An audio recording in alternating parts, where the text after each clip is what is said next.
everybody. Welcome back to Around the Draft, post-draft edition. All of the talk, all the mocks, all our shows, all everyone else's shows, it's all meaningless now, essentially, right? I'm just kidding. We saw what actually happened. We went through all 7 rounds. We were live with you for the first round. That was certainly a lot of fun. But now it's time to talk about how the teams actually did. And we're not going to do necessarily draft grades. I know a lot of places do that. For me, kind of like I understand why they do it. It's about the process and like finding out how you kind of evaluate the class, how they actually play. For me, at least, I'm going to do kind of my own, silent grades. I'm not going to put it out there anywhere. I don't want to get shamed by anybody. But overall, we're not going to do that. We're going to just do kind of favorite, least favorite today. So we each have our 3 favorite classes based on our evaluations, our 3 least favorite. A couple honorable mentions thrown in there, too, that I'll talk about. Dalton might have a few himself, but overall, just kind of talk about the top end and the low end of things, not, every team here. So there'll be plenty of other shows we can kind of get more into that type of stuff. But overall, Dalton, how'd you feel about draft week? Do you think it went pretty well for your team? I know with the Raiders, how'd you feel about it overall? So, I think the Raiders kind of did the best thing they could do with the cards they were dealt. Kind of the situation. I think they made the right decision and didn't get too aggressive to get a guy like Penix, Nix, or McCarthy. And if you're gonna try to win games with Gardner Minshew, this is what you would do. You'd beef up the line, add another weapon. Looking at the weapons, this might be the most talent Gardner Minshew's ever played with on the offensive side of the ball. So you never know. But still to come out of it, and Gardner Minshew still probably the starting quarterback unless Aiden O'Connell makes significant strides. Don't feel super great. But overall, the draft, I think the biggest thing is 6 quarterbacks in the top 12. Yeah. I was so hesitant to put anyone besides the top 4 guys in the first round just because between my own evaluations and how it kind of seemed like the NFL was viewing this class, we felt pretty good that the top 4 guys were, well thought of overall. McCarthy was kind of the wild card because there was some could this be another Will Levis level smokescreen or stuff like that? I never thought it was quite that bad. And it turns out it was closer to the middle ground where he wasn't this top 5 pick that he was billed as with a trade. Did end up coming closer to, where the Vikings were picking anyway. But still, those top 4 I was expecting. The other 2 didn't exactly go where I expected. The Broncos, I was not that shocked by, especially once we got to that point in the actual draft. But, I'm sure we'll talk about the number 8 overall selection a little bit later, possibly. At least one of us will, maybe both of us. But overall, that was definitely the shocking thing was, 6 quarterbacks in the top 12. Very much, not what I was expecting. Let me put it that way. Yeah. Honestly, I think when we look back on this class, if more than 2 of these guys turn out to be worth top 12 picks, I'll be surprised. Yeah, it's just how it goes generally, right? The hit rate in first round already is a little under 50%, if I'm not mistaken, at this point. Yeah. Quarterbacks are even lower. So, odds are. And these were reaches. Yeah. Especially I would say specifically after the first 3, because Dan was a nose reach for you, but I at least understand the thought process there. But the other 3, it's McCarthy is a quarterback that you hope becomes a franchise quarterback, not one that you're expecting to be one already. You have to kind of get him to that point. Partly his fault, partly the fault of, just not playing that much, whatever. And then the other 2 is just older prospects that don't have a ton of theoretical upside. It's just tough to get, true franchise caliber quarterbacks out of those types of prospects. So, looking at the Falcons, again, we will talk about them later, more in depth, I'm sure. It's a big gamble, right, to take those guys that high. Because if they don't pan out at all, you're left with nothing. And if they pan out enough, you're kind of in that Andy Dalton purgatory that used to be the case for the Bengals, where he's not a bad quarterback. It's not easy necessarily to upgrade from him, but he's probably not going to be enough to get you where you ultimately want to go, right? That's the worry. It's kind of almost worse than them being bad, because at least if they're bad, you can just say, well, we're going somewhere else. It's not hard to move on then. But it's tough. You're right. So yeah, I agree. So let's jump into our. We'll start with our least favorite drafts, just so we can end on a high note. We'll do that. I feel like that's a better way to do it. because these I honestly didn't think there was many teams that truly drafted poorly, at least based on my evaluations and No. kind of like consensus. Like there's a few teams that did stuff that I thought were weird, but not necessarily bad, more so just a little either confusing or just maybe not exactly what I would have done, but not bad process. Um, but I'll start with some honorable mentions for me. I'll start with the Texans. They kind of put themselves in this boat because of the fact they did trade out of the first round and they didn't get one of those like premium players that could have helped this kind of all-in game plan they seem to be going with CJ playing so well and with the trade of Stephon Diggs. Like I just don't know if like Lassiter is your first pick in the draft. I know a lot of people liked him. I like him a good amount, but I had him in the 60s on my board, and I wonder like if he's going to be the slot for this team long term. I think that's probably going to work out. But is he going to be a premium one? That's hard because he hasn't played the position that much, but I think that's what he has to play in the NFL. If he's going to be an outside corner, I really just struggle to see that working out super well. I just don't know if someone with his speed profile can hang an outside corner and be like an effective starter for a long time. So that's tough for me. Looking at some of their other picks, like whenever you trade out of the first round like that, right? Like, and it's a little different with the Bills because they traded back a little bit from 28 to 33. Like, they didn't really miss out on that many possibilities, right? Texans were sitting at 23, and they pick up picks next year, and they can use that to kind of maybe make more trades next year if they think they're another piece or two away. But getting Lassiter and then like Fisher, I liked. I will say that. I don't know if he's going to make an impact in year one because I think they kind of have their tackles if they're healthy. And I think that's where he should obviously be playing. Maybe he could compete for an interior spot, but I think he's a right tackle realistically. Kalen Bullock, maybe D'Amico Ryans can teach him how to tackle because he can't tackle. Like I just don't know.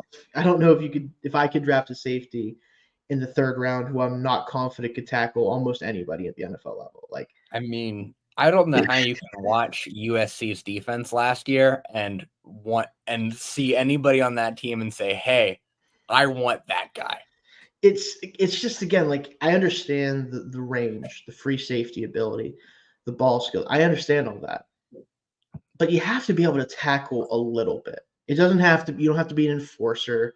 You don't have to be freaking Troy Polamalu back there. I get it. I'm not saying you have to be that, but this dude legitimately can't tackle people. Like I think he would have a hard time tackling a normal person on the football field. Like that's kind of where we're at right now. And Ryan's. You hope that going there is what he needs to kind of get to be an actual safety, not just an athlete out there just kind of running around. But taking a risk on him this early definitely was a little bit strange to me. And then Stover's a good tight end. Like, I think there's nothing wrong with that pick. Like, I think he's going to be a good backup to Dalton Schultz. Like, that's totally fine. Rest of their guys probably be depth at best. Like, just kind of how that works with later round picks generally. So, not a bad draft necessarily. It's just one that I was a little confused by with the direction that they kind of gone, where they're going all in. Trading out of the first round kind of goes against that to me. So it's just a little bit weird. And then, so the Commanders had a good draft overall. I put them in my honorable mentions because of the pick at 2. I just don't think with a top 2 pick you can justify taking a player with Jaden Daniels' profile. And I know, Dalton, you agree with this. I know that you had a much lower grade on him than even I did. I think he was at 15 on my board, something like that. I might have to double check. But again, like I think he could be a successful starting quarterback. But it's the fact that he has the profile he has. He's an older prospect, played a ton of time in college, does not handle pressure in a way that is conducive to NFL success, where he's either going to get sacked or he's going to run. Like it's just not really the profile you want to see in a first-round pick, especially a top 5 pick. Or really getting a top 2 pick in this case. Do I think he's going to have some electric moments? Do I think he could be a successful guy? For sure.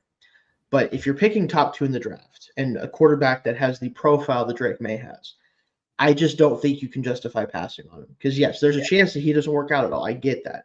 All these guys could not work out. But he has more of the traits and the skill sets that top 5 quarterbacks have, right? He just has more of the traits that those guys typically possess, and it's more translatable. Doesn't mean he's going to not be Sam Darnold or something, because anybody apparently can be. I mean, Sam Darnold's still sticking around after all this time, but like it just feels like they missed the boat, and they might never be bad enough with him because I do think he's a good quarterback prospect. I think you keep them afloat even if they're not that great. I just wonder if they're going to be bad enough again to make up for this if it doesn't work out, if that makes sense. Yeah, like the worst thing you want is for a guy the next 3 years, gets you to 8-4 and then gets hurt in December and then your season and then you finish 9-8. Mm-hmm. And that's the situation that Washington could be in a lot. And also, like, I think whoever took Daniels should have been in a position to win now, because I do think like the next 3 years are going to be the best, your best chance. And I don't think the Commanders are ready to be a contender in 3 years. I just don't see it. It's tough because they have a new everything this offseason, right? New owner, new GM, new coach. Like everything is new. And that's exciting, but it also presents a lot of unknown, right? Like we don't know how this coaching staff wants to handle this outside of what they've already shown us, which was bringing in a ton of veterans, trying to reset kind of the energy in that building, which I do agree with to a certain degree. Like you said, you're not competing for anything this year, most likely. Again, they get surprised. It's like their draft picks outside of Daniels. I love Jason Newton. You know that. They took him at 36. I have him 7th on my board. Like that's about as big of a value as you're going to get. Mike Sanders still at 50, right? I think it's 50. Solid. Great value for me. Like he's a day one, like put him in the slot, let him go type of player. Now I do wonder why, like they have Quan Martin, who I thought was going to be in the slot, so maybe he's going to play a full safety. I don't know. That's a little bit weird, but whatever. Because Newton's the same way. We're like, does this mean that one of the Payne and Allen, like it was one of those two, going to be gone after this year? Probably. So whatever. Ben Sinnott, I thought was a good tight end pickup. They don't really have anybody in that room that they can rely on right now.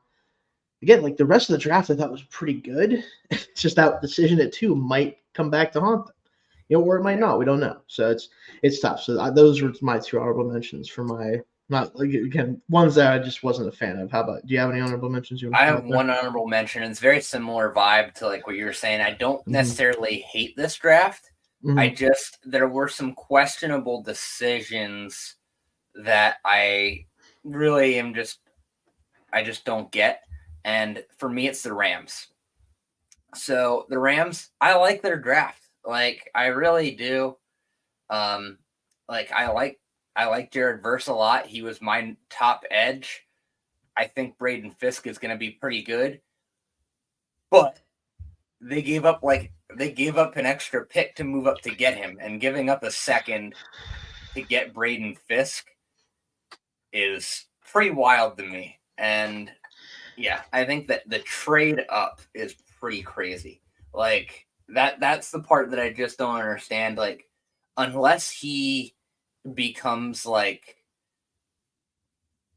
not quite Aaron Donald, but unless he becomes like a top 5 D tackle in the league, that's a great. Even then, I don't know if it's worth that much value, considering positionally it's not a super high value position. And yeah, I just didn't like. And then after that, I didn't think they did great in the later rounds. I think Blake Corum doesn't move the needle too much for me. I think he's a guy whose best days are already behind him, unfortunately. Kitchens isn't bad. But like, yeah, I'm looking at what else they got, and I feel like the Rams needed a lot of help, and I don't think they really got it. And I think they're set up for, I think, the next 5 years. Once Stafford and Kupp are like done, I think they're gonna have a rough 5-year period because there's just not a lot coming down the pipe, and they don't have a lot of draft capital. Yeah, the Rams were a tough one for me because they were kind of in the middle of the draft for me.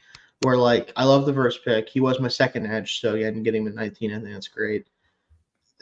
So Fisk is the tough one for me, and why they easily could have made my honorable mentions or even my least favorite, just because again you gave up a lot to come get that pick, and he was 75th on my board. I'm not a huge Fisk guy. I just worry that he's never going to be more than like a situational third down pass rusher. Like I don't love his run game tape at all. He's a smaller player on the inside. Like obviously he's going to have flashes, I think, but I wonder if he can be consistently like a 3-down player for that. Clearly, they think he can, because if they're taking him at 30, moving up the way they did, they better think he's going to be on the field all the time at least. So that was very, very weird to me. I'm okay with Corum because I think like this is right around where I had him, and also he's basically Kyron Williams, and then you don't have to pay Kyron Williams, who's been really good. Fair. And so like I feel like it's kind of just like, let's let Kyron Williams and these two kind of play together until Williams needs a contract, and then we can say, listen, no. And then Gorham can step in. Yeah. So like I think that like that pick makes sense logically from that perspective.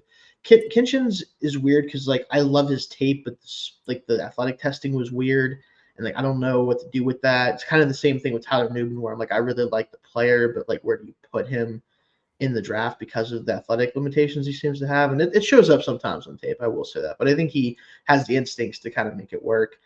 I liked kind of the picks down the board. Honestly, Brennan Jackson's a fun, like bigger, powerful edge. Davis is just kind of a run stuffer guy from Clemson that never take a kicker, but whatever, sure, 4-year contract. Whittington is interesting because this is the exact type of receiver that the Rams like and like the Niners like, which is like he's gonna block his ass off and maybe catch a pass every so often. Like, fine, good for that. Then I like the Limmer and Leviston picks at the end of the draft because I think both of those guys are like fringe starting caliber players at some point during the rookie contracts. Which if you can do that in the 6th and 7th round, fine with me. And I think that's kind of what saved it. Is I liked pretty much everything they did minus the Fisk pick, which kind of puts them in the boat of like I have questions, but like I kind of understand what you're trying to do. You know what I mean? Like that's where I'm at with that. So I get that. Yeah. To me, just felt like they are clinging to this idea that they are a lot closer than they really are. And I think that's kind of the issue I have with this draft is that like moving up to get a guy like Fisk and then spending a third on a running back makes that's a team that's something that I think a Super Bowl contender does. And I don't think they're a Super Bowl contender. Yeah. I mean, clearly, I think they are. And I mean, I understand they had a good season last year. Stafford returned to form. They very easily could have made a playoff run if the Lions game goes differently. I get that. But I just, like you said, like Verse, I do think makes an immediate impact. Everyone else on their draft list, I just don't think they will. And so that puts you in a position where like this next year, if you are going for it, you're only probably, at least in my opinion, all of this could change based on injuries, based on just performance, whatever. I'm thinking you're getting maybe 2, if maybe like I'd maybe give you 3 if like Limmer steps in as a center or something or whatever. Like you're probably getting 3 guys who are playing meaningful snaps for you this year, and I don't know if any of them are going to make enough of an impact for it to matter a ton, right? Like that's kind of what it comes down to. So I get that. I'll start with my first actual least favorite draft then. It sucks because when they did what they did in the first round, I'm like, okay, I'm with this. It was kind of everything else for the most part where I was like, either just no or like it's good value, but whatever. Jacksonville Jaguars. Brian Thomas Jr., trade back, get him. I think that's totally fine. I think he was definitely worthy of the pick. He was right at the end of like the early teens, 20s on my board. Totally fine value. Hope he can become a 1 at some point. In the meantime, you develop him as a deep threat, see where it goes from there. Taking Mason Smith at 48 overall is patently insane. Like Trent Baalke, he has this thing where he's like, okay, this dude is really big. His frame is great. He was projected really high earlier, like in the draft cycle. Okay, I'm gonna take him at like 100 picks earlier than I probably should. He just does this stuff where like he sees the athleticism in a player and he's like, we could do something with that. And then it's like he just forgets to turn the film on. Like Mason Smith, super talented guy, physically a freak, all that stuff. He's not a good football player, he just isn't. Like, and I don't know if he's going to be because he hasn't been at any point in his career at LSU. And at some point, you have to actually do something with your skill set. You have to actually play well on the field. And he just didn't really do that. And he's a total projection at this point. And taking a guy that like is a total projection, in my opinion, inside the top 50 is just kind of crazy. Like this is what it is. I like the Jaron Jones pick, except that like they kind of need a second outside corner. I don't think he's going to play well on the outside if they ask him to. That's why he played for this in the slot for FSU. Like it wasn't a great outside corner, so they move him inside. they kind of have a couple guys in the roster that I think can do that already. Drafting one that maybe he's the best of them, so it's fine. But like, who's playing outside corner next to Campbell? Like, and Campbell didn't have a great season, honestly, last year either. So it's like, do you even have one corner theoretically? Maybe not. I don't know. That was interesting to me. Javon Foster, I think, was a decent pick as a tackle. I think he's a good developmental guy from Missouri. Again, Jordan Jefferson inside the top one. What is going on with the LSU thing? Like, why are they taking the only bad LSU draft picks, like draft prospects? What is that about? That was really confusing to me too. Like, I think Jefferson's a fine run defender, but like, like, what are we? Yeah. I don't. The other guys, the other guys, it's whatever. Miles Cole, exactly the type of player Trent Baalke likes. Dude looks like a freak, doesn't play like a freak. Perfect for Trent Baalke. Just weird stuff. And also, again, a kicker. Can we stop doing this with kick? Like, can we stop drafting kickers? Like, especially like without it being a 7th round pick. Like, whatever. So that's my kind of piece. And Keelan Robinson is like the other Texas running back at this point. Good. I'm glad he got drafted. Good for him. He probably is going to he might play more snaps in the NFL than he did in Texas, it feels like. But yeah, that's kind of my spiel on the Jaguars. Yeah, I think taking 2 defensive tackles that high is a little crazy. I mean, and not just 2 defensive tackles, but 2 guys that aren't that good, in my opinion. Yeah, they were not far off from. They didn't make my list, but they're not far off. Yeah, it's tough for me. Like, I want the Jaguars to not waste Trevor Lawrence. I really don't want them to do it. But it just like Thomas Jr. thing might be enough to kind of save at least him and the offense. Yeah. But like, man, outside of that, I just don't know what this does for them. So yeah. But who would be your first least favorite draft? So my first least favorite. Shout out to our buddy Felix. I think he'll appreciate this. The Giants are on there because Daniel Jones is still a quarterback. Okay. All right. It's that simple. Daniel Jones is still a quarterback, so I think that already is a loss. Also, to be honest, I don't like the Neighbors pick there that much because, again, I don't think he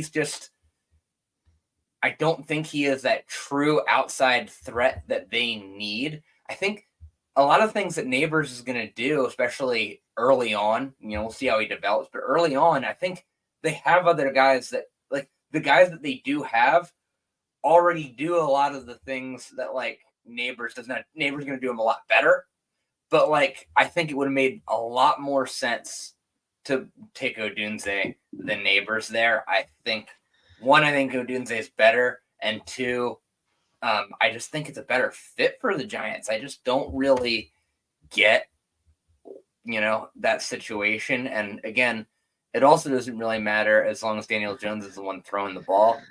And, they didn't really get that much better anywhere else. I mean, I don't hate the Nubin pick, but, like, again, your next pick was a safety, not a super high value position. I don't know if Nubin's ever going to be a great safety. I think he can be a good one, but, like, I don't know. Did the Giants get any closer to the Cowboys or Eagles in this draft? No. And if you're paying your quarterback like you are, I just don't get it. I just don't get what they're doing. And I don't see any sense of direction from this draft. So it's tough for me because I didn't even really think about the Giants, but, like, I get what you're saying because Daniel Jones is still the quarterback. However, if you think about it, McCarthy would have been the only quarterback I'd have been willing to take to do that. And I think the Giants were like, we can't take another, like, just quarterback that isn't one of, like, the true consensus, like, top players in the draft. Like, I think I understand that thought process, really do. The thing I don't understand is why Spencer Rattler is not currently a New York Giant. Because if you want somebody that is entirely different than Daniel Jones, and just like someone who could inject some life into the offense if he had to come in and play, I think Rattler could have been that guy. And you could have had him any time between, like, their first pick and you went right like a little bit before their 5th round pick. Like, you could have had him if you wanted to. Now, maybe they just didn't maybe no one liked him, right? Yeah. But on Rattler, I heard allegedly a big reason why he fell. Apparently, a lot of GMs actually cited that like Netflix documentary that he did years ago. They said they just could not unsee it. Which this is why the NFL is like when people say like, oh, why are we listening to people who aren't NFL GMs? And it's like because sometimes they do stupid shit. Okay, this is a great example of this. Like it was years ago. He's been through so much between that and like there's no way you can tell me that this dude is the same person. He couldn't be. Look at what all the things that happened to him. Playing for South Carolina might as well just be like getting trial by fire. Like he literally had to just go out there and just die every week and just keep getting up. Yeah. Like it just that's crazy to me if that's actually what caused it. I think it's the character concerns. Right. Yeah, which I get that. Yeah. It's tricky. But there were still like to not take any because I mean their quarterback room, right, is what Daniel Jones and Tommy DeVito still? Drew Lock. So much better. I mean, I would probably like if you gave me like 15 minutes, I could probably come up with an argument for Drew Lock over Daniel Jones. But the fact that I have to think about it is the problem. Yeah. Like that's kind of the whole issue. And like, yeah, Felix, if you're watching, if you're tuning in, I do apologize on behalf of everyone that you do still have Daniel Jones slated to be starting quarterback. But I do think like the Neighbors pick, in theory, you're correct that Odunze is a better fit because they don't have that ball winner on the outside right now. However, is Daniel Jones going to get that person the ball anyway? If you're sticking with him for any amount of time, I'm taking the guy that we can just make Daniel Jones be like, hey, this guy's going to be open a lot of the time. Just throw the damn football. Just put it out there. And I think he can at least offset some of the issues that come with Daniel Jones being your quarterback, assuming they can get him to throw him the ball. And he does offer down the field ability, just not from the outside as much as maybe you'd want. I do think as a Z, great. The problem is who's your X right now? Is it freaking Isaiah Hodgins?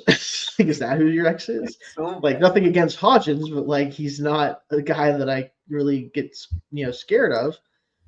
Everyone else is basically a glorified slot receiver. Like Jalen Hyatt is technically like essentially just a fast slot receiver too. Like it is a weird receiver room, but I am glad they injected some amount of hope into it. It's just I do, like you said, I wonder if it's going to matter like early. The Newman pick is whatever. I think he's a good safety prospect, like you said. You lose Xavier McKinney, you want to replace him with a guy that's kind of similar. Honestly, McKinney wasn't a very fast player coming out either, but he's really instinctful, very tough. Like got paid a lot of money by the Packers. Clearly, that is something that teams value. So hopefully, he can be like that. I like the Phillips pick a lot at corner. Yeah. Like I think he's going to be a good corner. Theo Johnson is a tough one for me as someone who covers Penn State. Obviously tested like an insane athlete, turns like he has never seen it before in his life. Like he runs routes like they just told him what it was yesterday. I don't know what that's about. Hopefully he can kind of sort that out with some NFL, training. But if he does, I think he could possibly start at tight end for this team if Darren Waller finally decides whether he's playing football or not, which is another weird thing that's happening. Yeah. So that's an interesting pick. Tyrone Tracy Jr., I love that pick, both as like a potential running back for them, but also as a guy who can return kicks and new kick return rules. I think that could be a ton of fun. And then the linebacker from UCLA, admittedly didn't watch him. That's whatever for me. If you take a linebacker in the 6th round, I'm like, cool. He's either going to be a special teamer. Maybe he's one of these guys that turns out awesome. Whatever. Yeah. See, I get that. Like, I understand why you're like, man, you could have drafted all players I like, and you didn't. Yeah. But you still have Daniel Jones, the quarterback. Yeah, not like again, whoever, and like I get not taking one in the 1st round, but like to not get one anywhere. I mean, because at this point, you're at the point with Daniel Jones where you cannot be 100. Like they drafted like they are confident he is their guy, and I just don't get how you can think that. Like at least start. They should be in that beginning process of just throwing shit at the wall and seeing if something sticks. And I think their version of that was signing Drew Lock, which I mean that will never stick. Right. That shit will never stick to the wall. I just don't. I don't know. Yeah, I agree I understand. Like I like their actual draft, like the players they took. It's just because of who they didn't take is where you're at, which I can respect that. Interestingly, the team that picks right after them is my next least favorite draft, and that is the Tennessee Titans. I just can't do the J.C. Latham at 7 thing. Let's start with that. I can't get there. I understand he's a huge he's this huge physical freak, like big, tall, strong, all that.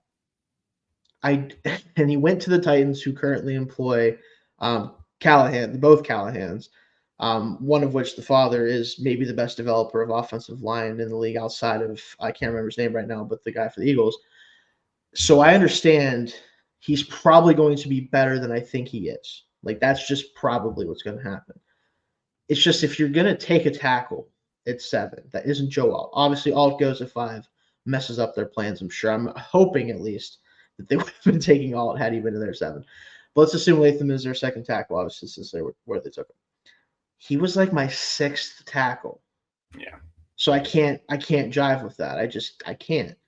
I think he's probably going to be fine at tackle, but you don't draft fine at number 7 for all. And so unless Callahan can get him to a point where he's a true rock solid pass protector, because I just think, like, when he gets inside counters on him, he just simply can't get there. Yeah. Like, he just cannot get back inside. And I don't know if that's something you can coach, because I think it's just a physical limitation of his. And when you have a tackle this big, like, you kind of live with that. Like, you understand, like, that's going to be part of the problem. But if he doesn't have the foot speed to counter inside and to deal with that, there's going to be some teams he just can't really pass protect well against. And you're trying to build up the offense for your young quarterback. That makes a ton of sense. That's fine. I just would have taken either Fashanu or even Fuanga, who I have my issues with as a pass protector. I think he has more potential to get better at that than Latham does. And he has even more guard flexibility than Latham, in my opinion. Like, I just think that would have even been a better pick. It's just like higher ceiling. Yeah, it just starts there for me, right? And again, I could end up being wrong because Callahan's probably going to turn him into a freaking all-pro. Who cares? I don't know. But if he doesn't, if there's issues there, I think there's going to be clear reasons why. Then T'Vondre Sweat. Okay, so if he didn't literally weeks before the draft get a DWI, I would be a little less. I would still not like this pick, but I'd be like, okay, I understand the vision here. When you factor that in, the decision making there, and the fact that you took a player 38 overall, who I'm not confident is going to be on the field more than 50% of the time at best, and who, yes, when he's at his best, is a force in the middle of the defense. There's just too many red flags with his profile, both as a person from what he's shown us, unfortunately, and obviously we hope that doesn't become an issue at the next level. You hope that that's not the case. But we have to go with what we know, right? But then just the issues as a player were like, yes, he's one of the few guys that, like, theoretically has the skill set and physicality to be a 3-down nose tackle. I don't know if he can hang in the NFL at that size for that many snaps, right? Like, how many snaps can you ask this guy to play realistically? I just don't know that at this point. And if he can't get close to 60, 70, a second-round pick this high just probably isn't worth it, especially if he isn't absolutely dominant in those 30, 40, 50% of the snaps, which maybe he will be. And then it's like, okay, fine, whatever. It's a good, decent pick. It's just the upside of this just doesn't hit for me mostly. Yeah, especially for a guy that I think benefited a lot from playing next to Byron Murphy. Yes, I think that definitely helped him a ton. And you could say it goes both ways. Yeah. But still, like, it's the better player's Murphy, so you kind of have to assume it's mostly him. Yeah. Like, that's just for me. And the rest of our picks, like Cedric Gray, I thought was fine because I think he's one of the few linebackers that could probably actually, like, play linebacker tomorrow if you asked him to. Maybe not at, like, this Pro Bowl level, but like a starting caliber-esque level. I think he'd be smart. Like, he's a smart player. I think he knows what he's doing out there. Brownlee Jr.'s a decent corner prospect, whatever. Jaquan Jackson I didn't watch really at all. James Williams is not a safety. He's linebacker for sure. No shot. This dude came in at like 230 something.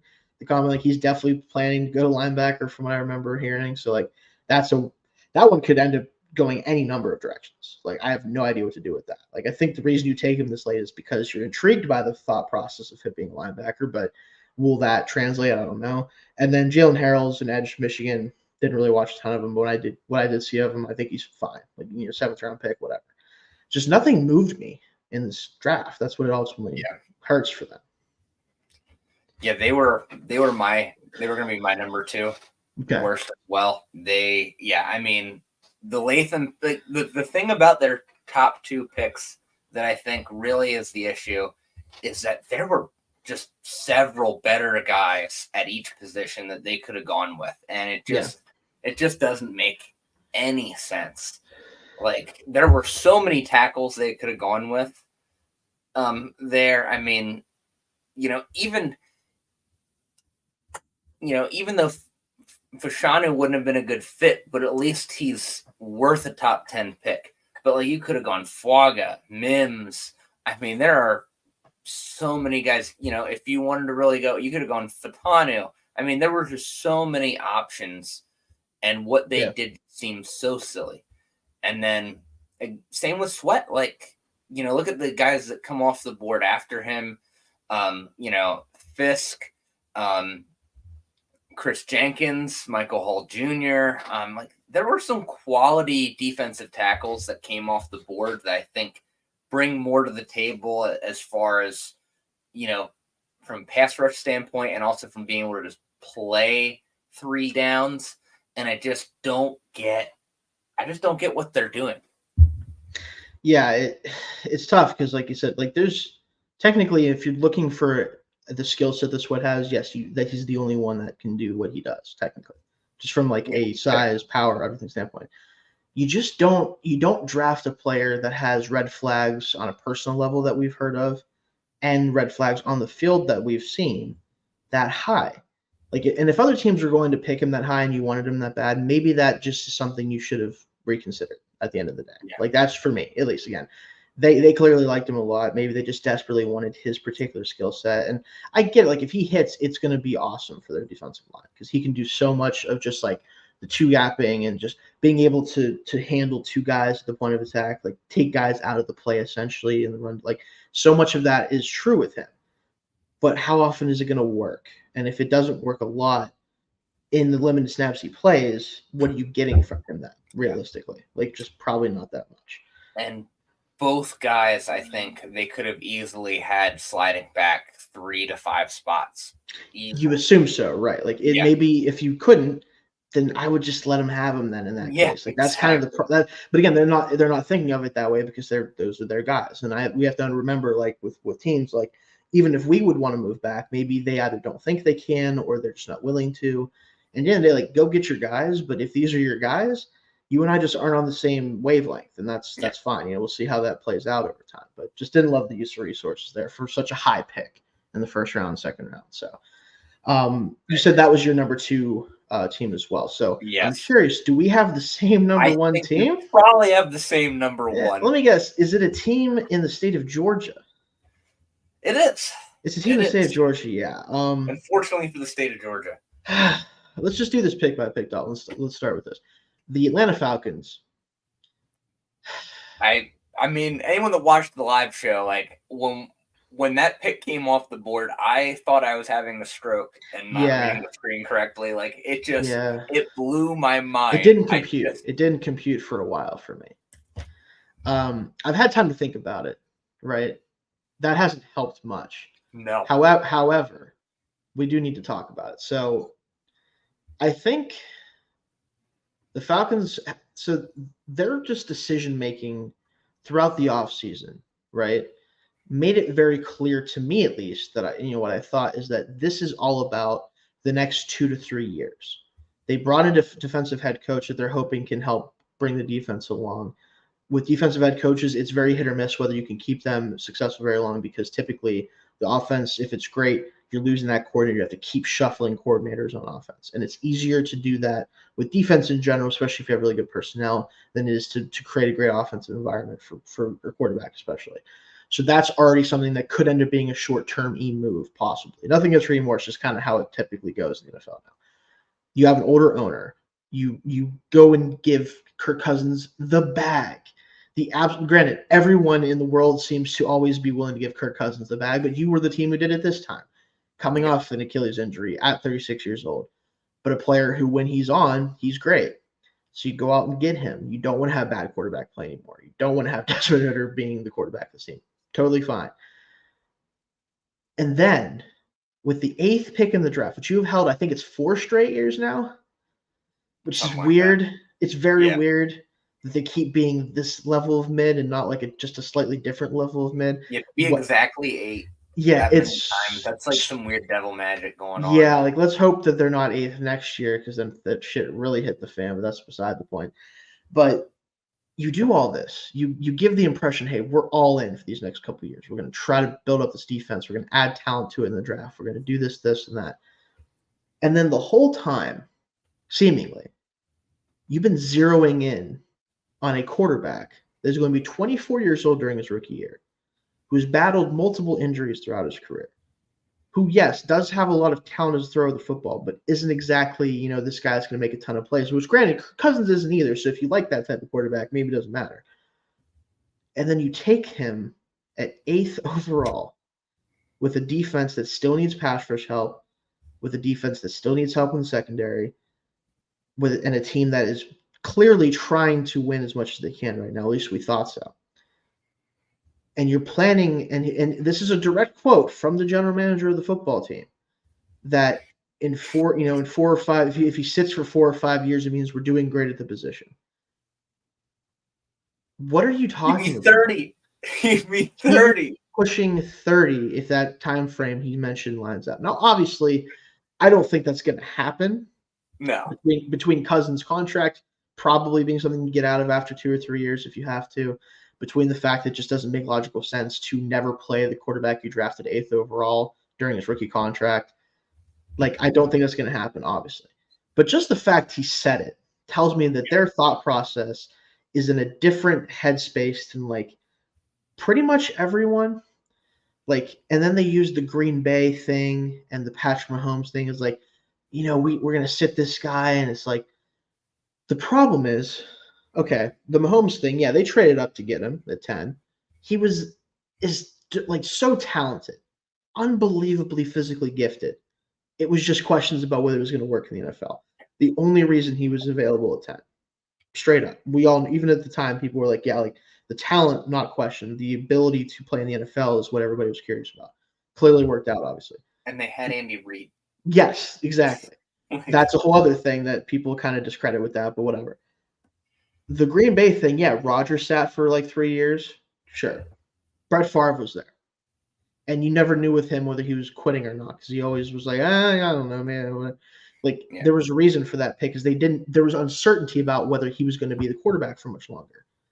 And then with Green Bay the second time, Jordan Love was the selection. First of all, younger player, more talented player physically. More importantly, there wasn't the security of like Rodgers definitely going to play for 4 or 5 more years. They didn't know what to do with him at the time. Like they weren't sure like what was going to happen because clearly there was some animosity going on between the front office and him. This is not the situation. You chose to bring in Kirk Cousins. You set up a 2 to 3 year window, only to then not use the 8th overall pick to help make that window bigger. I just don't understand. I simply don't. I just don't see like the only way you can almost make it make sense is if the Falcons are just in love with their own roster and they think that they're already a contender with Kirk Cousins, which I guess if you're going to give Kirk Cousins the bag that you gave him, you do think really highly of your roster.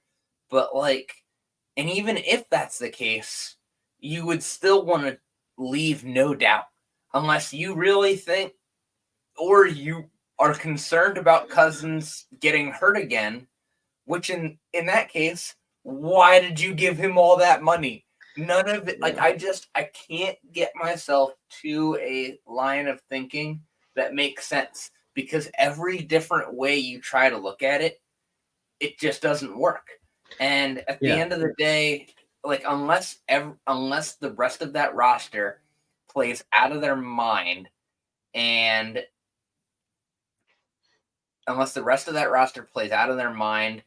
then, Cousins goes down, year 1 or year 2, and Penix takes over and he's great and it works out. And, unless you go on a deep playoff run in the next couple of years and both guys see the field, I don't see it making sense. And this is the thing that gets me the most is like if you truly love Michael Penix the way they did, they had him apparently as the second quarterback in this class. Like if they had the number one pick, he would have been the second option for them. Which by itself, just not my evaluation. I had him 40th on my board. I thought if someone took him early second, late first as a guy that they think could step in and be an average quarterback for them and kind of help things along, I totally understood that. Taking him at 8 is just not my evaluation of him. And more importantly, if you thought that highly of him, why is Kirk Cousins getting $100 million guaranteed dollars from you right now? Yep. When he's 24 years old right now, Penix Jr. And if he's not ready to play now, he's never going to be ready to play. This dude's played so much football, and I know he's missed a lot of time in college too, but he's been around for a long time. I think he could step in and play right now. It's just I don't know if he's ever going to be more than like the 20th best quarterback in the league.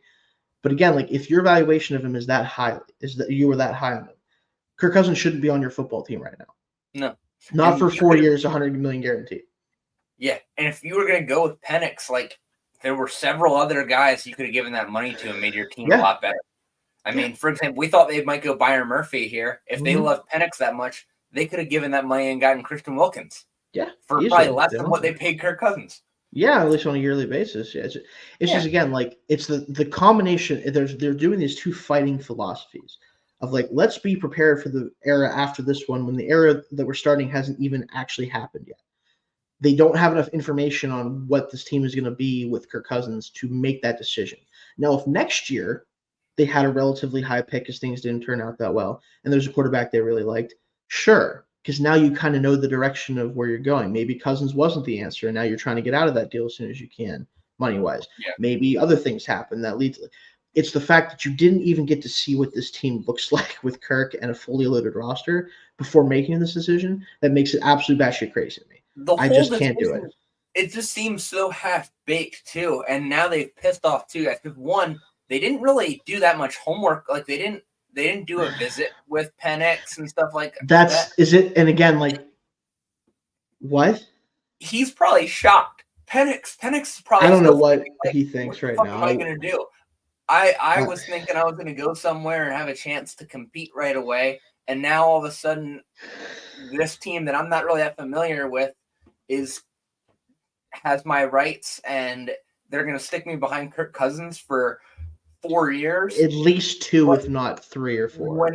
When his prime is very much right now, and then if your Cousins, he seems blindsided by it, and he went there thinking that they were in win now mode, and they used their best draft pick on his replacement. I mean, if anything, like it wouldn't. We haven't heard anything, but it wouldn't shock me if both those guys wanted out of there right now.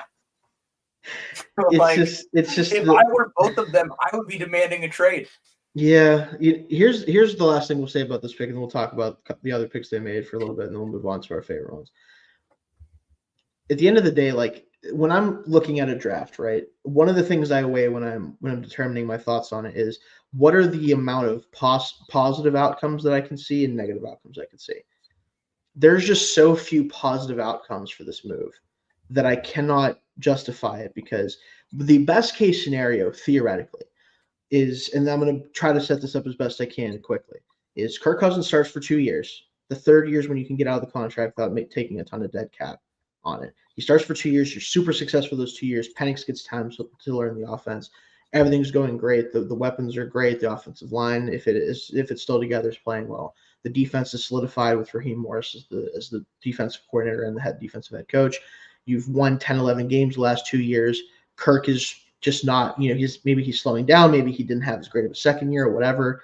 You move on from Kirk. Penix Jr. jumps in there and is just as good, if not better, and he takes you to hopefully either a Super Bowl or a long playoff run, right?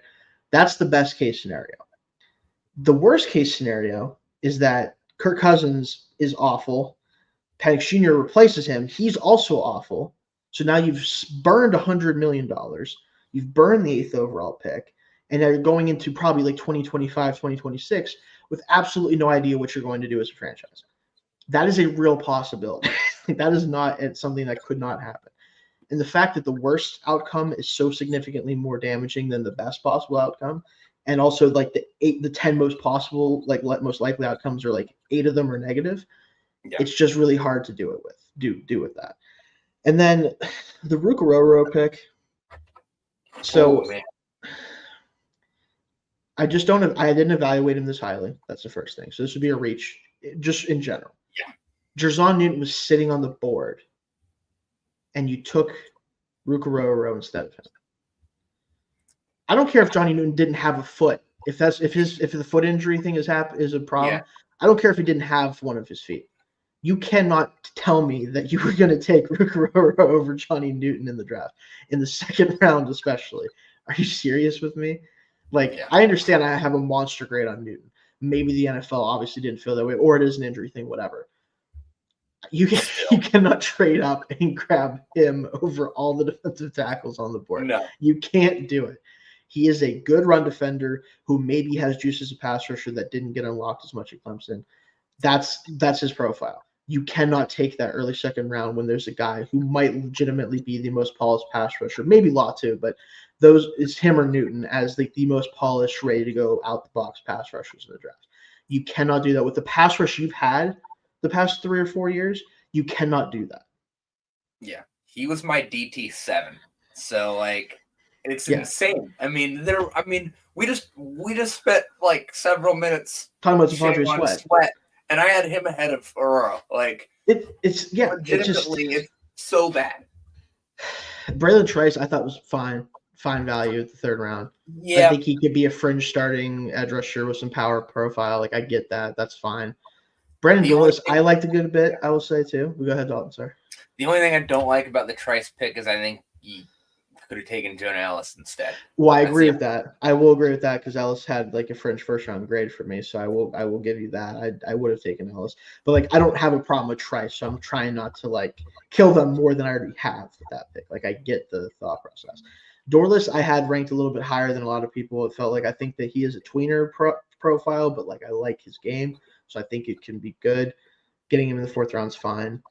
Bertrand, I didn't watch a ton of. McClellan is just, whatever. He's a third running back.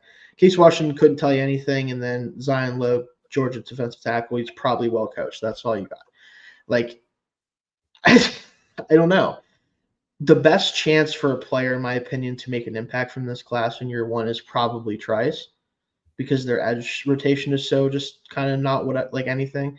And like Aurora, you'd imagine should get the best chance to make an impact, but I just don't know if he's going to. So like, what do you get from year one in this class? I don't know if it's much of anything. Yeah. And you had the 8th overall pick. Yeah. And you're clearly in win now mode because you just gave Kirk Cousins the bag. It just maybe they disagree with that. I don't know. It's just I don't know. But we'll move on to the positives, right? Like let's get out of that mode. We gave our spiel on the Falcons, especially. I knew we were going to be doing that. Jump into favorite drafts. For me, my honorable mentions, I have 2 that I'll throw out. They're not going to spend a ton of time talking about them, but especially the first team because I couldn't talk about all the players if I wanted to because how many they took. The Arizona Cardinals is my first honorable mention. It would have been better if they made one different pick in particular. I'll get to that. Marvin Harrison Jr. at 4. It's now granted they didn't have to do anything. The other teams needed quarterbacks. They took them. Totally get that for the other teams. Marvin Harrison is a freak. I'm sorry. Like you can't like he's the best player in the class for me. Williams technically because the quarterback thing, like you throw him at one, fine, whatever. But if we're talking about just like pure like football players, Harrison Jr. pretty comfortably my number 1 player. You get him at 4. You get the value because of the teams above you need quarterbacks. Love that for them. Darius Robinson is weird because I do like him. But again, and this goes back to my own personal rankings, especially because I view him as more of a defensive lineman and not an edge. Johnny Newton's on the board. If you don't take Johnny Newton over Darius Robinson for me, I'm probably not going to love that. Just kind of what it is. Although I get it. Like, I understand the fit with them. I think he can do a little bit of everything. I do like him as a player. Just had him closer to like the mid-40s than 27. Max Melton I liked a lot from Rutgers. Maybe a tad early for him. But again, like the kind of the second tier of the corners, just kind of like, okay, what's your flavor? What do you like? He's fun. I like it. Trey Benson at 66? Him and James Conner for a year are going to be super fun. And then when Conner leaves or just isn't good anymore, he's going to be full go. Like, this is a Jonathan Taylor-esque player for me. Like that. Yeah. That's kind of how I view him. If you can get that dude in the third round, works for me. Love that pick. Isaiah Adams, I just frankly don't get that much. I don't think there's plenty of other interior offensive linemen that I just think are better than him. And I do think he's going to play interior. Tip Raymond, what's with the Illinois stuff? What's going on with the Cardinals in Illinois? This is why they're an honorable mention. These two picks in particular, I simply don't understand. Like Raymond, I understand, or Ryman, whatever it is, tested absolutely like a freak. I think he had like 200 career college receiving yards. Like, I know it's Illinois, right? But how am I supposed to be okay with a third round tight end that has 200 career yards in college, whatever it was? I just can't do that. It's just not for me. I think he's a great blocker. They have Trey McBride, so it doesn't have to be like an actual receiving tight end. But why are you taking him in the third round then? Is beyond me, but whatever. Those two picks definitely confused me. But the rest of Elijah Jones, I think, was undervalued in this draft class. Dejan Taylor Demison, I think, is going to be a replacement for whoever is the first safety to go in that group with Buda Baker and I can't remember his name on the top of my head, but the other safety is also very good. Like whoever ends up leaving first of that group, because I think they're going to lose one of them eventually, he can fill in for him. Xavier Thomas, great dart throw at edge. Former 5-star prospect, had some injuries and other stuff. I think he's good. Christian Jones going that late is interesting because I know he had his fans in the draft, and I'm almost surprised he was on the board in the 5th round. And then the other guys, I'll be honest with you, don't know anything about them. I didn't get that far in the class, so. But overall, I do like what they did. It's just the mid-round picks were a little weird for me. Yeah. I don't hate that draft. I think they probably would have made honorable mention for me had it not been what they did at the back end of the first round. I just didn't like that pick. Right. But that's again, kind of where I'm at too. They probably, depending on what happens with Caleb Williams, this might end up being the best pick in the draft, Marvin Harrison Jr. for. Yes. I mean, it's very, very, very much so. Unless Williams becomes a franchise quarterback that leads the Bears to great things, which he very well might. Right. I think Marvin Harrison Jr. is probably going to be an elite wide receiver in this league for a very long time. I think that's the best pick in the draft. And getting him at 4 is just, it's so simple. They didn't have to do anything special, and they got a great pick there. So I like that. Yeah. For me, like with Harrison Jr., I just have a hard time thinking he, at absolute minimum, isn't going to be like a top half of the like wide receiver ones in the NFL. Like if you're doing top 32 receivers, if he's not in the top half of that, it's kind of a surprise for me. Like that's kind of where I'm at with him. So when you have that level of player, you just gotta kind of have to stick and pick and take him, which I'm glad they did. My other honorable mention, and this might be in your top 3, it kind of depends on how you view it. The only reason they didn't do it is one, there's like I don't like to ding teams for lack of picks if they do really good with the picks they have, but because they used one of their picks on a punter, I had to put the Bears in honorable mention. Williams at 1, obviously slam dunk, no surprises there. That's what you do. Getting a Dunze at 9 is fucking awesome. I'm not gonna lie, that receiving core is gonna be fucking awesome. The first year or two, especially if Keenan sticks around past this year, like just talk about just an embarrassment of riches as a receiver for his first year, especially with Williams. Like that's awesome. Amagaji at 75 is great value for a developmental tackle that I think can eventually be a left tackle for them. Braxton Jones obviously has played well, but a later round pick himself, like probably someone they want to upgrade from eventually. Toward Taylor. Now, granted, if you're going to take a punter, take one who's got the most volume, I imagine, in college football. I mean, Torrey Taylor from Iowa, this dude knows how to punt when his team has nothing else to do but do that. So you got to give him credit for that. I love Williams also immediately telling him, like, hey, dude, listen, you're going to have an easy job. Not going to be on the field all that much, which I appreciate the confidence. But, again, taking a punter in the 4th round, you have 5 picks, and then you end up trading back into the draft to get Austin Booker, which is great. I love that pick, by the way. Love him as like a developmental edge prospect. Kind of wish he went back to school for another year because I think he could have been drafted much higher. But if you can get a guy like this, in this draft, you take it and you just hope he can be somebody in year 2. It's great what they did in the first 3 picks, and then Torrey Taylor just kind of made it weird to me. I'm like, what are like? I don't know if we need to draft a punter there. So they stick in my honorable mentions, but still had to shout them out for getting those 2, especially those top 2 guys. Yeah, I mean the Bears were on my I list. figured. Yeah, I get it. I do. Like it's hard to look at those first 2 picks and not go, damn. All right. I think they have put Caleb Williams in a really good situation. And I think Amagaji, even if you mentioned him being a developmental tackle, he could also very well start at guard right away for them if they need him to. Yeah, if they need him to. Yeah. They have, I think, at worst, he's going to be that utility offensive lineman right away. Right. And, in the NFL, you need 6 offensive linemen. You need a guy that can play pretty much anywhere because you're going to have injuries on the offensive line. Every team does it. And you don't want, with Caleb Williams, you don't want one injury to all of a sudden have him running for his life and screwing up his development and developing bad habits. Because they needed to get the offensive line right because that's exactly why they screwed up Justin Fields, and it's exactly why they screwed up Mitch Trubisky, is because they couldn't protect them, and they both had to default to their legs and develop a lot of bad habits because they didn't have the time to sit there and process. And Williams will have that, and he's going to have way better weapons than either of those guys had. I think they finally got it right. So that's a big reason why I had them there. Also, the punter pick is weird, but Taylor was really, really good in college. So he's a good punter, but it's the 4th round, man. Yeah. There's good football players that I know he went a little bit later, but imagine they got Cedric Van Pran at center to just slot in right now. Imagine they did something like that or whatever. It's just, to me, it's a missed opportunity to add a player that might actually play a lot for you. That's all. That's the main thing. But if they do think that he is going to be if they think he's going to be an all-pro punter, which if you take him in the 4th round, you have to believe he's going to be a perennial all-pro. Great. Yeah.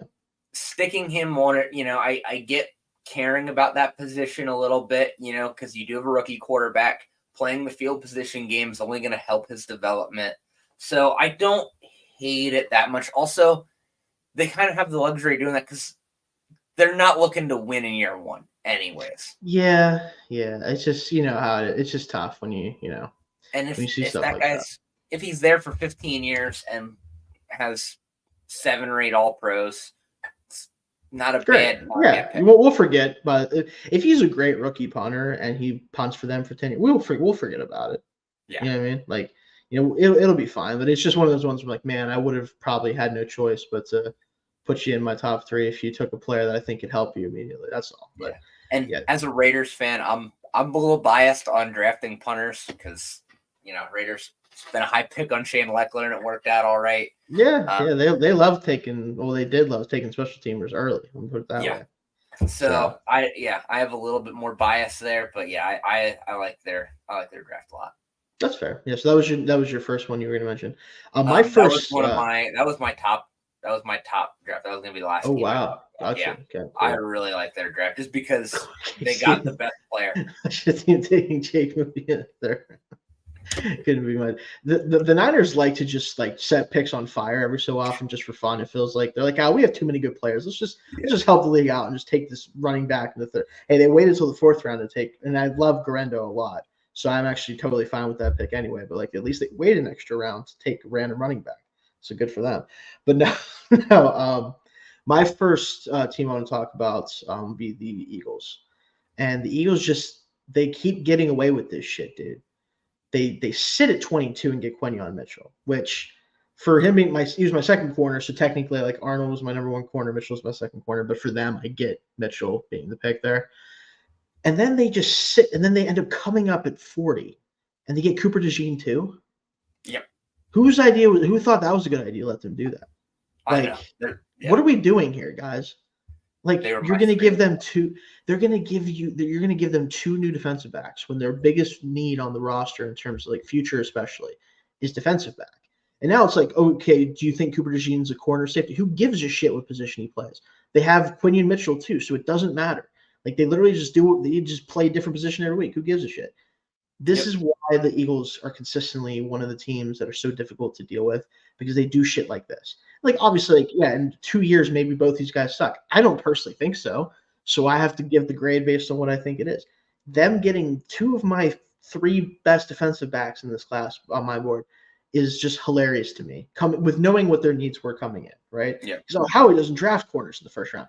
Yeah, if he sits at 22 and the best one in his opinion in the draft is sitting there, yeah, he'll take a corner in the first round. Oh, Cooper DeJean, you're telling me Cooper DeJean is still on the board at pick 40? Sorry, Green Bay, get out of here. We're going to jump ahead of you and take them. Like, what? Just don't. I don't get it. And didn't the Commanders have this pick and they traded with them, did they already trade before that? I'm not sure. I want to believe it says from Chicago through Washington. Okay. So I think. Oh, so the Bears got this pick. No, the Bears gave this pick up for Sweat. Yeah. Then and then Washington traded it to Philadelphia. Then. Oh God. So Washington gave them Cooper DeJean essentially. That's even funnier. If Jaden Daniels throws an interception to Cooper DeJean this year. Oh my God. Every time. Yeah. Every time that happens for the next 5 years or so, it's going to be just an awful look.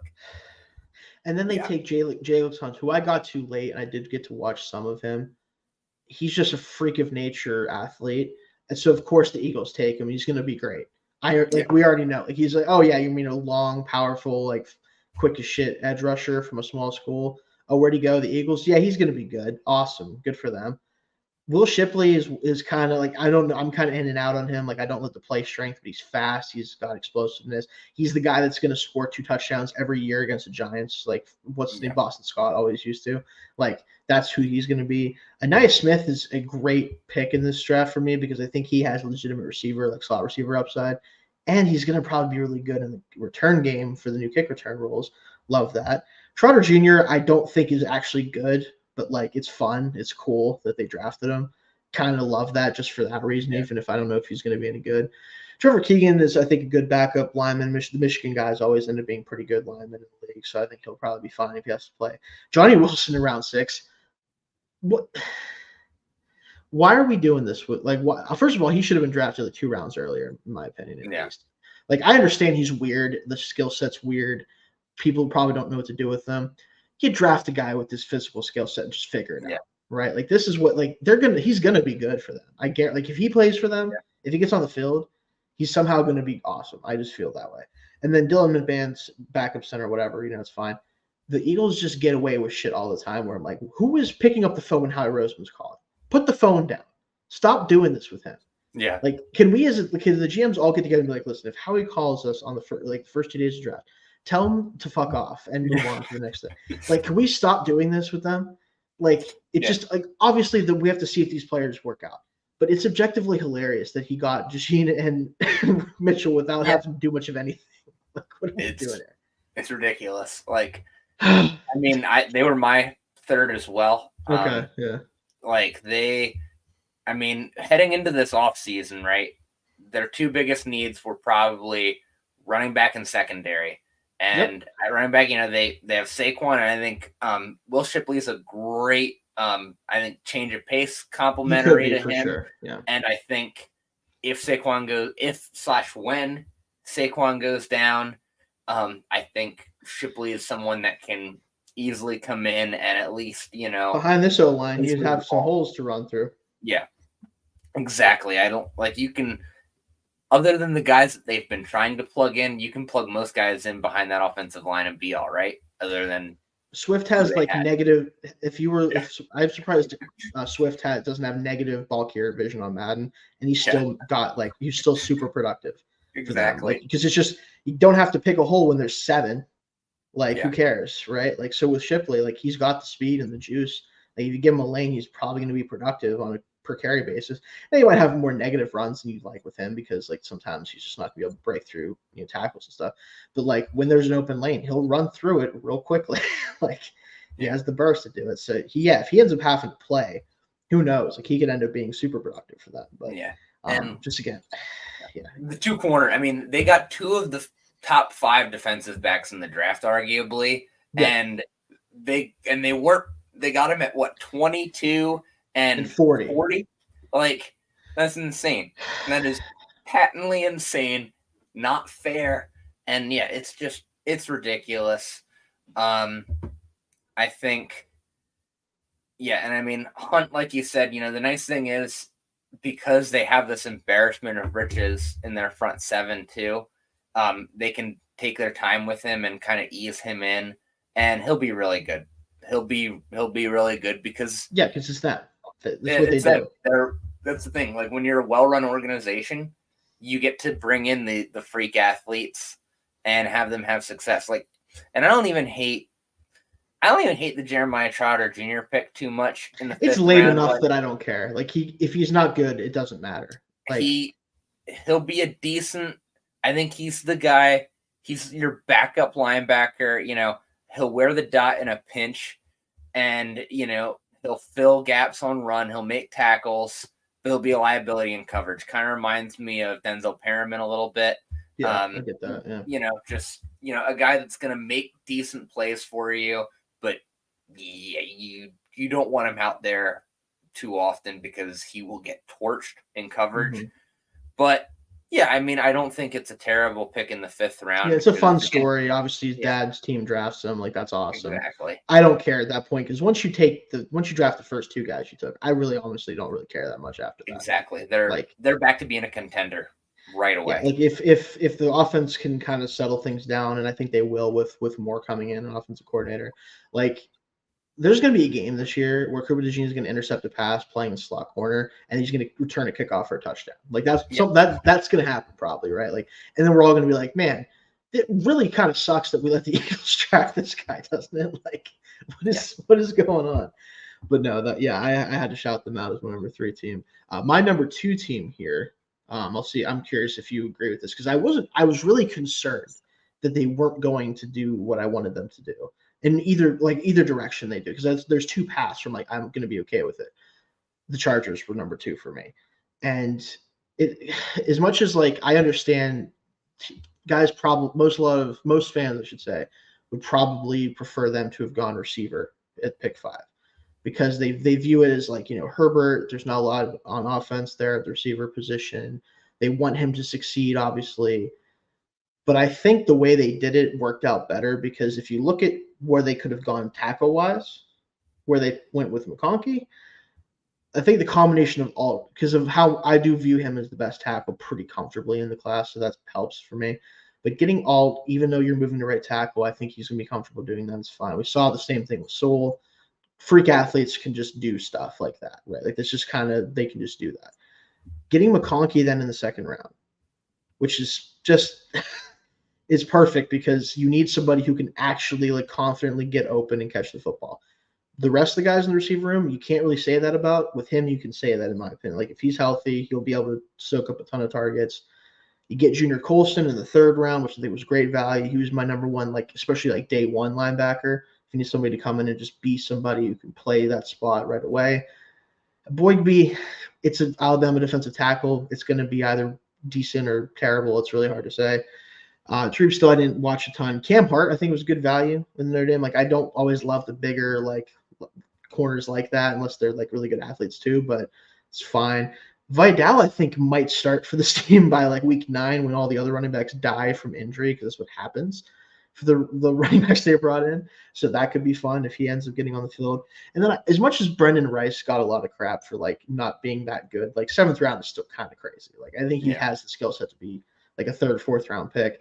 And then Cornelius Johnson, we know we know Harbaugh knows him. And then Colson, like, we know that there's probably a role in mind for him. So if you take a guy at almost the last couple picks of the draft who probably has a role, you love to see it. So I like the combination of McConkey and Alt about as much as I probably could have. Even if they went receiver 1, I just wonder if the tackle they could have gotten would have been enough of an impact. So yeah, I don't mind their draft. I mean, it was, I think, upper middle for me.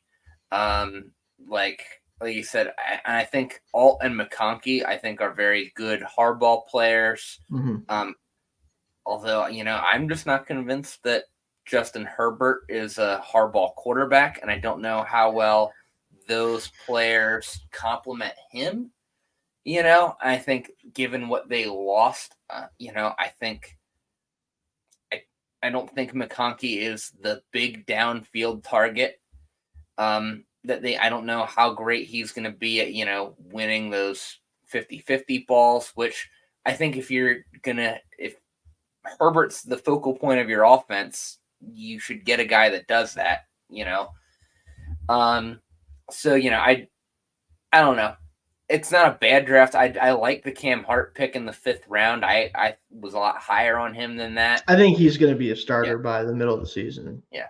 Personally. Brendan Rice, I think, like you said, I think 7th round was a steal for him just because, he's not going to be anything super special, but I do think he's a guy that's always going to be a 3rd or 4th receiver on some team in this league. And to get anytime you get that in the 7th, anytime you get a guy that's can make your roster for sure in the 7th round is a good pick.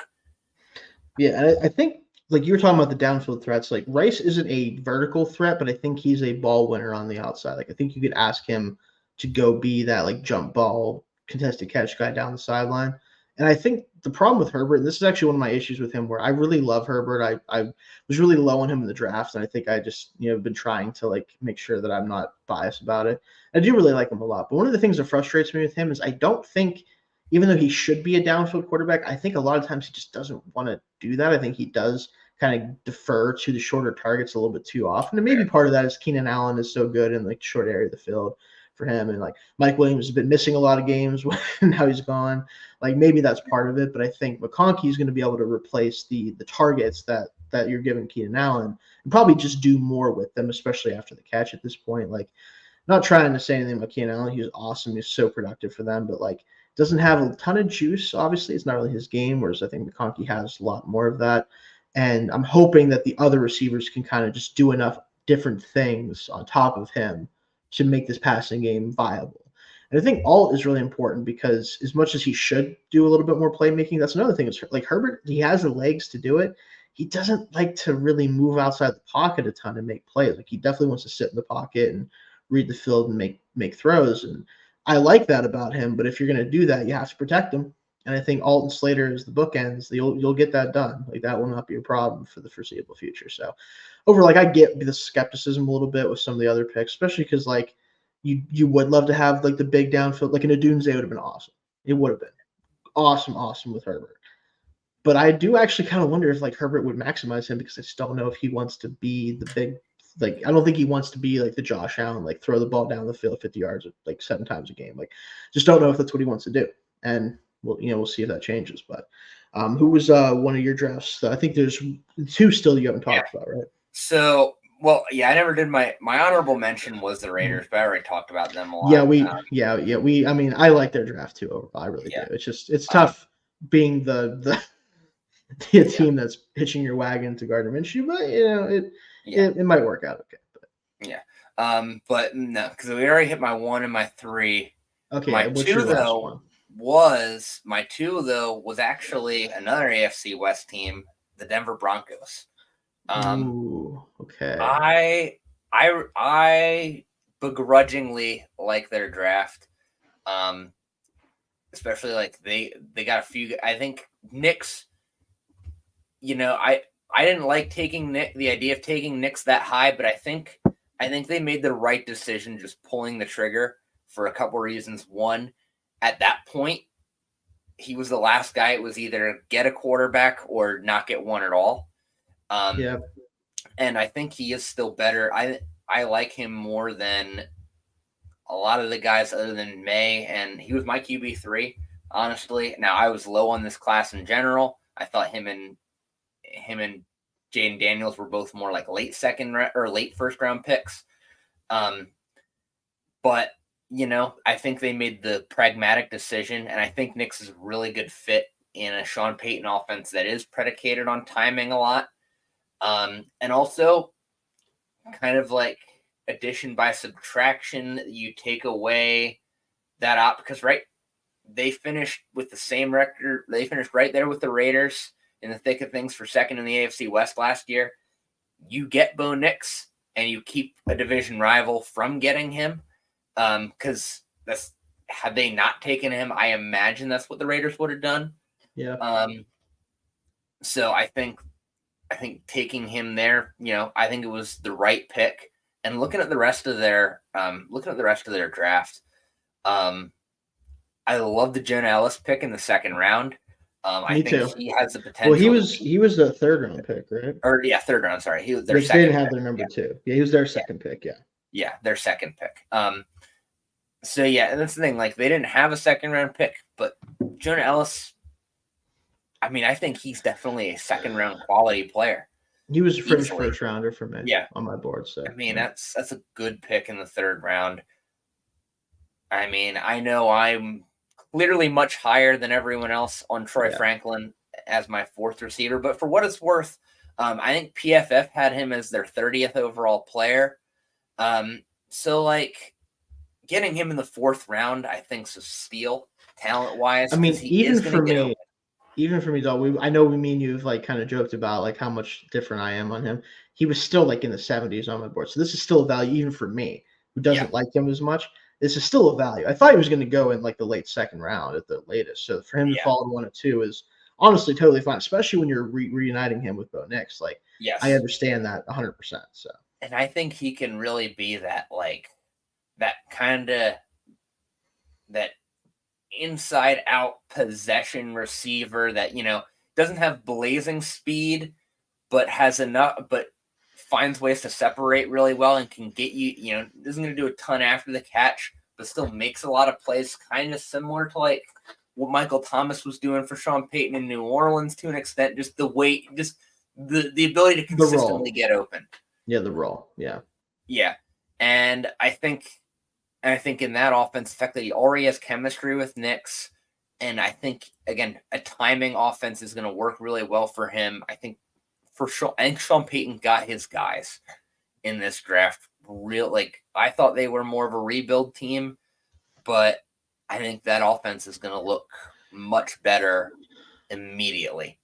I really like their draft class a lot. I mean, even going down deeper in,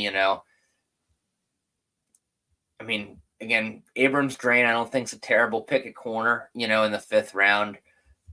Estime, at worst, he's going to be a change of pace back for them. And, Vale and Gregulo, don't really know much about them, but they did what they needed to, I think, with their first 3 picks. I think they didn't have a ton of capital, and I think they had a really good draft for their capital. Yeah, we talked about this a little bit pre-show, but for me, I can't personally justify taking Bo Nix in the top 12. Like, I can't do that with my grade on him because I think he was 29th on my board, but as a player I'm basing it kind of on what he is now, and I'm not expecting much to change with who he is as a player because between the amount of games he's played and what his skill set is, I think he kind of is what he is, which I do think is a starting caliber quarterback in the NFL. But in a division, and that's part of the reason why I don't really hate the Raiders not drafting a quarterback, because if you weren't getting one of the top 3, in my opinion, you weren't going to drastically change the ceiling of your team. And this is where the Broncos are at, where they kind of pigeonholed themselves, and Sean Payton pigeonholed himself into needing to find a signal caller that he thought he could work with. Because you had Jarrett Stidham, you traded for Zach Wilson for unknown reasons, whatever. Good for him. They still on a team, I guess. And then Ben DiNucci. Good for, whatever. I haven't, heard that name in a while, so good for him. Yeah. You needed to find somebody who you could hitch your wagon to. And they did that, and I do have to give them credit for still being able to get somebody that they liked at 12, a quarterback. But he's the 6th quarterback for a reason. It's not just because the class is really good, which I do think it is talent-wise. It's the fact that you take him at 12, and now what's your ceiling with this team? Are you going to be more than the 3rd best team in this division anytime soon? I don't think so. I think the Raiders, just because of what they've done around the quarterback position, have a better chance of being the 3rd or 2nd team in this division. The Chargers obviously have a quarterback, and now it's just figuring out how to build the right team around him, and I think Harbaugh's off to a good start there. And then the Chiefs are the Chiefs. Yeah. Everybody's staring up at that, right? You kind of – I understand, trying to draft a team or draft players to compete with Patrick Mahomes and the Chiefs is a fruitless effort. Like, you're probably not going to find the guy to do that often. That's going to even give you a shot. So you shouldn't be focusing all of your time on just trying to conquer them, because that's how you get short-sighted and you do crazy stuff, whatever. But it doesn't change the fact you're not going to probably compete with them with Bo Nix at quarterback for me. So, like, I can't give this draft that highly of a grade. Now, the guys down the board, Ellis was a first-round player for me, fringe at least. Love that. Franklin, even for someone who's lower on him, definitely still valued him higher than 102. Abrams Drain's a good corner prospect. Estime, I think, is a fun player. I think if he had to go in there, he kind of would do the Jordan Howard thing of, like, I can get you 1,000 yards on 260 carries. Like, we can do that if he had to for some reason. I like that pick. Yeah. It's just, again, like, I definitely like the draft overall. It's not really that close to being like a true, like, least favorite draft for me. It's just Bo Nix, man. I just watch him play and I'm like, this is a good player, but I think he's as good as he's going to get. That's just kind of the vibe I get from him. Maybe that's enough. I don't know. I think you're higher on what the Broncos had than I'm, because, like, to me, like, rolling with Gardner Minshew is one thing, but I don't think think the Broncos even had that with Zach Wilson and Jarrett Stidham. I mean, I think because it was really draft one of those, and I still would have probably, if I was the Raiders and Bo Nix is there at 13, I think if I was looking at rolling with Gardner Minshew or drafting Bo Nix, you said that. I think I'd still probably do it. So that's why for me, I think, just because, especially like with how bad the quarterback play was for the Broncos the last couple of years after the Russell Wilson experiment and all the other shit. Basically, I mean, Denver really hasn't had quality quarterback play since the HGH wore off on Peyton Manning. He got hurt and got gassed to the gills in his recovery. Looked great for 2 years, but then had to get off of it once he got back into the league. And after 2 years, the HGH wore off, and he fell apart. And they still won a Super Bowl with his hollowed out shell. Dude, that's so funny, the HGH thing. And his hollowed out shell is still the husk that he was at his last year is still better than anything Denver's had since. I think there's a few weeks of Teddy Bridgewater that might have been better than hollowed out Husk Payton. Okay. A few weeks, but not the whole sample size, but a few weeks there was like, all right, okay. Well, outside of that, that's probably it. You're right. Every team that Teddy Bridgewater has ever played for said, we had a few really good weeks. Yeah. I mean, I do think pre-injury Teddy was a different player, obviously. But, like, after that, it was like the Saints, like, 5-0 start run was awesome. That was elite. Like, an elite time to be a Saints fan, probably like, oh, yeah, Teddy. And then that was it. And then remember, like, the Jets, and then it was not the Jets. It was the whatever. I think it was the Broncos that traded. I don't remember. Or Panthers first. Panthers did it. And then it was, that's right. Yeah. That was a whole thing. Yeah. Congrats, Teddy, on retirement. I think you've certainly earned it at this point. But no, like, the Broncos, again, it's iffy for me. I'm hoping Nix turns out to be a good player. But, like, Sean Payton just gives me, like, I feel like he thinks he's in his bag, and everyone else is just looking at him like, dude, are you good? Like what's going on? Like, I'm worried about that. I mean, the Knicks pick could very easily exactly be a disaster for them. Very easily. So yeah, we'll see how it plays out. So my last team, and I hate to do this, I really do, but I have to, especially if I'm going off of my own personal evaluations of the players. I have to say the Steelers are my favorite draft. Wow. Like, so let me just, before I talk about the players individually, they drafted, not in order, but I'll get to it, their first 5 picks. So from picks 20 to 119, they drafted my 12th, 38th, 50th, 62nd, and 53rd players on my board. So in a span of 119 picks, they got 5 top 63 players for me. I have to put them, like, if I'm basing it off of what I think of the players, I have no choice, despite it being like, you could say bias, whatever, I get it. A lot of people feel the same way, which makes me worried that it's not going to turn out that way, but whatever. They, to me, from my evaluations, absolutely annihilated the draft. You get Fautanu at 20, who I had at 12 on my board.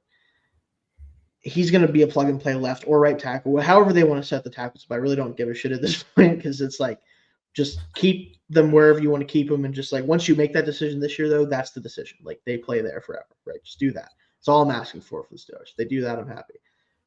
Then you go get Zach Frazier to plug in at center, who I think is a day one starter, who may never be like a top 5 center in the league, but I'm pretty confident he's going to be close to top 10 most of the time when he's on his rookie contract. You get Roman Wilson, who I had at 62 on my board, at 84. I think he's a great slot. I think he can moonlight as a Z sometimes and get vertical with his speed, but mostly a slot, which there's some rumors they're trying to go after another receiver, which would be great because then he can definitely be the slot full time. But, we'll see how that goes. Peyton Wilson, I understand, like, the injury stuff is concerning. Apparently he doesn't have an ACL. And I will say there's another player that didn't have an ACL that was a Steeler that was pretty good. That would be Hines Ward. Didn't have an ACL. So we'll see if that works out. Probably not going to work out as well as that did, but whatever.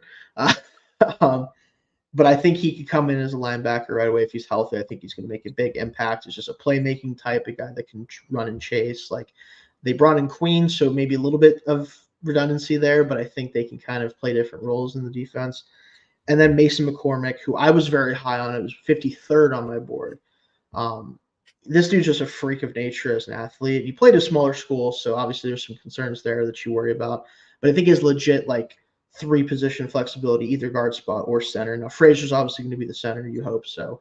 Probably a long-term guard for either, whichever guard we lose first or whatever happens there between Ciamalo and Daniels. But I see, like, there's a vision here, too. It's more important than just, like, they took great players, but they're putting their money where their mouth is. They keep telling us through their moves, like, we're going to be a ground and pound team. We're going to run the football. We're going to throw the football down the field off of that with the quarterbacks we brought in. That's what we're doing. And then they go do exactly the things you need to do in order to be able to do that. Like, I was talking with my friend earlier today, if the offense goes the way they want it to this year, I legitimately think for only the 8th time I think it would be, we could see 2,000-yard rushers in the same backfield. Like, Warren and Najee together in this offense in the wide zone, especially for Warren more so than Najee, but Najee's just going to not get enough carries, probably going to go crack 1,000. They could have a 2,000-yard running back season there between the two of them. I appreciate a team that says what they're doing, like kind of makes it clear what they're trying to do, and then does it in the best way they possibly can. I think that's what they did with this draft. The guys down the board, Logan Lee is kind of whatever. He's a tweener type. They love those guys for some reason. They never play well, but, it's Iowa kid. They probably was like, he's fine. And then the corner from Texas, probably more of a safety in the NFL from what I've heard, but don't know a ton about him. But those first 5 picks just, for me, was just slam dunks for me. Yeah. I mean, I think I don't mind their draft. I think the reason why I'm not as high as you are on it really comes down to how we view Fatanu. Yeah. I don't necessarily, I'm not convinced he sticks at tackle. And I think so. That's kind can of I ask you why that is? Because I'm curious, because I get different answers for different things. So I think for me, going back to like my notes on him, so again, he played left tackle, but that was in a lefty quarterback lefty quarterback offense. And I think in the end, if he's going to play tackle, I don't think he's a left tackle in the NFL. I don't think he's a blindside protector. I think he's more of that power tackle. And so you'd have to transition him over to right tackle. So you'd have to move him. I think you'd just be a lot easier. I think it'd be a lot easier to stick him at guard, because even at tackle, no matter which side you put him on, you have the issues of the arm length for a little bit. And also, for me, what I saw on tape a lot is he gets his weight out in front of him too much at times. And I'm worried you do that on the edge, you're going to get shucked aside really easily. I think, for me, he would be just a better guard than at tackle. And, and I think really with where they took him, especially if they needed a tackle, I would have been okay with just taking, especially with all the corners that were still on the board. I would have rather see them take a corner there and then just gone either Frazier in the second round, which I think is a great pick, or if they were, set on getting a tackle. I think there were still guys that could have been had, in the second round that I think are more pure tackles than what they got. So that's kind of my only issue with the Fatanu pick, is that I think they really got an interior offensive lineman, which I don't think is as good a value as what they could have gotten given what was on the board. But looking at the rest of their drafts, it's not a bad draft at all. I mean, like you said, you got to respect the team having an identity. Mm-hmm. So, like, I don't mind that at all. And again, love the Frazier pick in the second round. I think he fell a lot further than I expected him to. I thought he'd be very early day 2, if not late day 1. Yeah, I kind of thought so too with Frazier. Yeah. I will say with Fatanu, so I went into his evaluation expecting to feel the way you did about him. And I came away thinking that he was the third best pure tackle in the class. Like, his length is better than most of the rest of the tackle class. Like, he has better arm length than most of them, 34.5 inches. So he's shorter, but he's longer than a lot of these guys, which gives him a leverage advantage in the run game especially. I will say he is over aggressive at times in his pass sets, but I think that, one, the reason he did that a lot is I think because when he gets his hands on guys, they go nowhere. Like his hand strength specifically, there's so many times where I saw edge rusher try to come into his chest. He grabs them and literally just puts them on the ground and tells them the play's over for you, basically. Like, that was a consistent thing on his tape. And as far as left tackle thing, I personally think outside of probably Fashanu, he has the best feet in the class in pass protection. Like, there's no speed threat that's going to be able to threaten his inside to me. Like, I don't think he's going to have any trouble mirroring those guys at the next level. So although, like, I would be fine with him playing right tackle instead of left tackle, I think he's probably just going to be more comfortable staying in that spot. And Jones already showed last year, the first round pick last year, that he could play right tackle. My thing is pick a spot for those guys and never move them again. I don't really care which side they play at this point. Just pick one and keep them there so they can get better at that spot. Like, that's the issue that I have with the Steelers. They tend to flip-flop their guys too much. The other thing I'll say is, like, for me, I understand the corners are all on the board, and maybe, like, some of them I could see being ranked higher than him on people's boards. The issue is, as much as I don't like the corners outside of Joey Porter Jr., I can't watch Dan Moore Jr. play football again next year as a starting tackle for this team. I can't. That was my number one thing coming in this draft. I'm like, if they still have him as a starter going into the first week of the season, they failed as a team.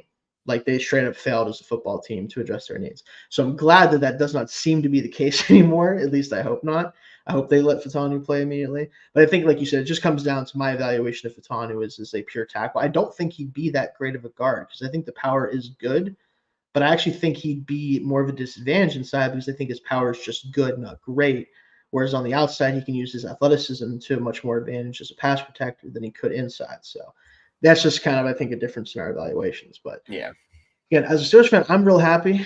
Now, this could obviously end up not working out. Like, all these drafts could end up being bad or all of them could end up being good. It's more likely 50-50. Obviously, that's kind of how this generally works out.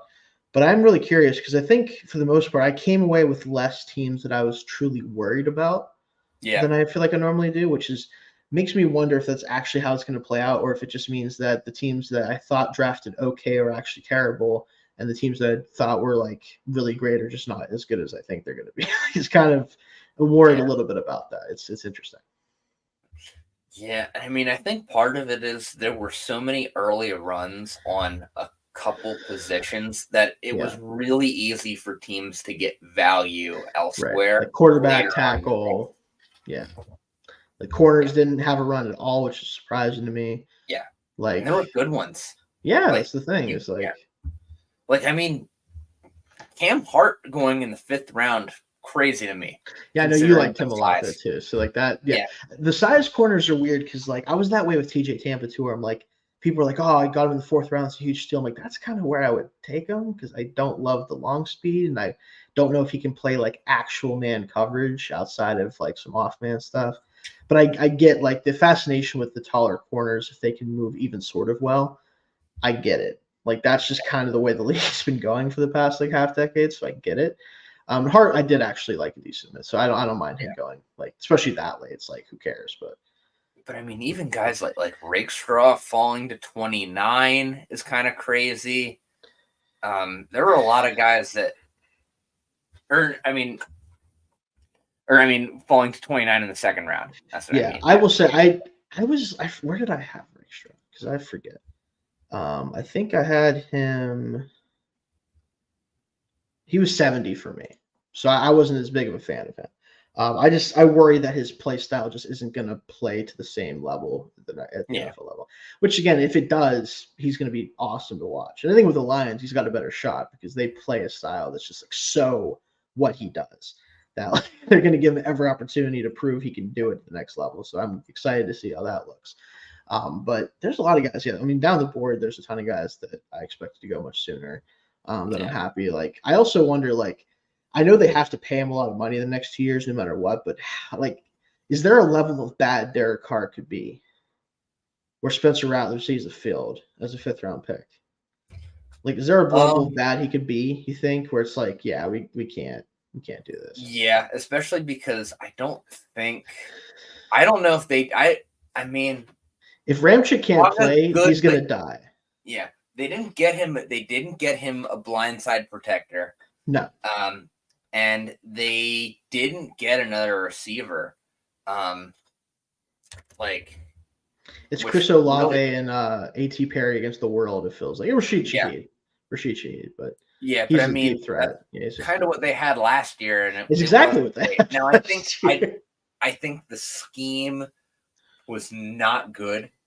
The play design was not good, but I also think that they went into last year thinking they had better receivers than they did, and it was clear that Michael Thomas was never getting back to his old self, and Chris Olave might not really be a true number one.